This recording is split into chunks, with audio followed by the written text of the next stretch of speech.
এদেশের 1628টা চেয়ার আছে, এই চেয়ার না, 1628টা চেয়ারের 1627টা চেয়ারে হাত বাঁধা ছিল, শুধু একটা চেয়ারের হাত খোলা ছিল।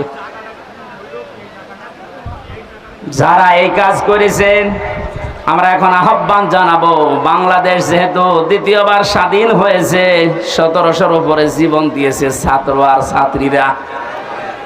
সুতরাং এই স্বাধীন দেশে আমরা আর কারো হাত বাঁধা দেখতে চাই না। এদেশে যত হাত বাঁধা আছে সব যেন আমার এই বিচারপতির মতো খুলে যায়। প্রত্যেকেই যদি স্বাধীনভাবে হাত খোলা কাজ করতে পারে, 1,10,000-এর উপরে এখন মামলার আসামি জেলখানায় আছে।